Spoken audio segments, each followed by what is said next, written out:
मोक्षे कार्य हंतारम प्रत्यक्षे प्रियवादिनम वर्जिए तादृशम मित्रम विष्कुंभम पयोमुखम। Hi all, मैं हूं एजे और आप सुन रहे हैं चाणक्य नीति का नवा एपिसोड।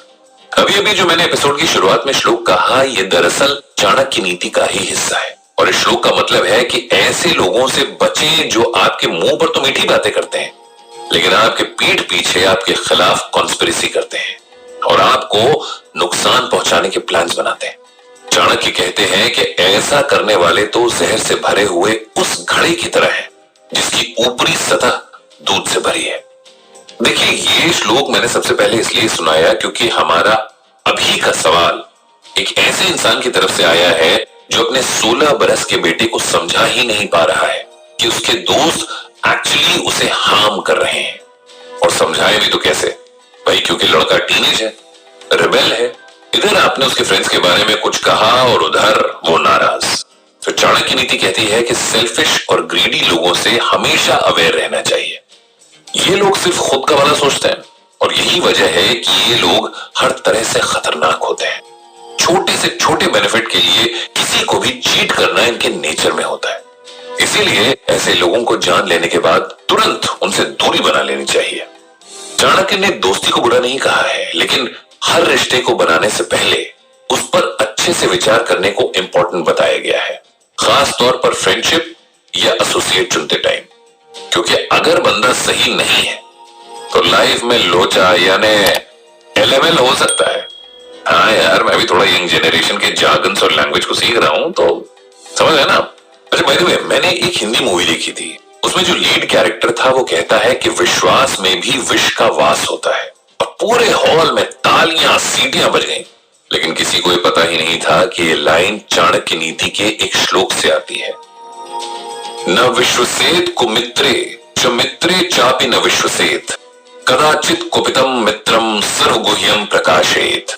चाणक्य नीति के श्लोक का मतलब है कि एक बुरे दोस्त पर कभी विश्वास ना करें, लेकिन एक अच्छे दोस्त पर भी विश्वास ना करें। क्योंकि अगर ऐसे लोग आपसे नाराज होते हैं तो आपके सभी भेद खुलने के चांसेस बढ़ जाते हैं। आचार्य चाणक्य का मानना था कि दोस्ती करते समय खास तौर पर ध्यान रखना चाहिए।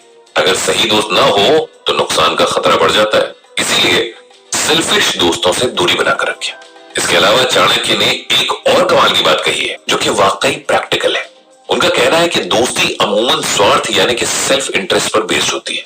ऐसा नहीं है कि इमोशंस उसका पार्ट नहीं होते, लेकिन ऐसा भी नहीं है कि सिर्फ इमोशंस होते हैं। But you see, everybody has their vested interest when it comes to an agreement और अ बॉन्ड और फ्रेंडशिप। और अगर दोस्ती की शुरुआत में ही अगर हम अपने इंटरेस्ट शो कर दें तो भाई डीलिंग इजी नहीं हो जाएगी। मतलब धोखा नाम का शब्द शांति से कहीं पुल के नीचे फटा हाल रोता मिलेगा। Like how the pirates used to do it. मेरी डील ये है, तुम्हारी डील ये है, तो बस अपनी अपनी हथेली पर थूका और मिला लिया हाथ।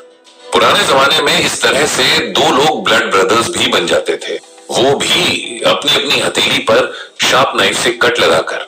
लेकिन उस केस में कमिटमेंट नॉर्मली इमोशन से इंस्पायर्ड होता था। फ्रेंडशिप अगर इमोशनल वैल्यू पर कम और रैशनल वैल्यू पर बेस्ड होगी ज्यादा तो कहीं ज्यादा टिकेगी, क्योंकि दोनों पार्टीज को अपने लॉस की फिक्र रहेगी।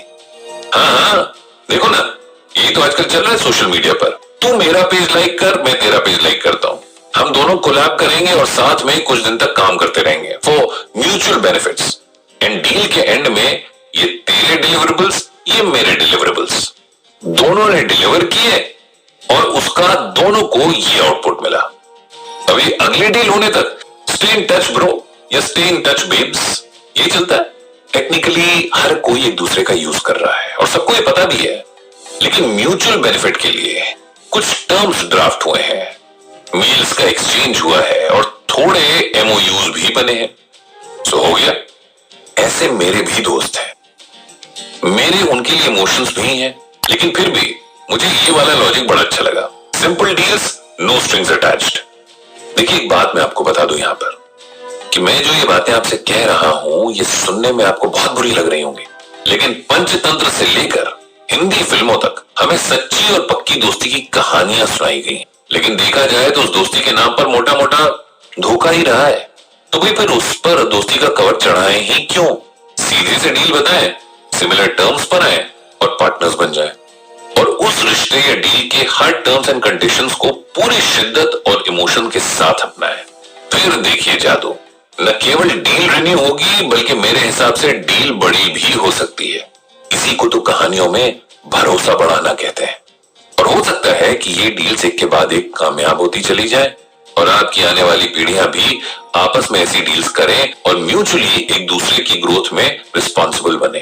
तो होगी ना पीढ़ियों की दोस्ती।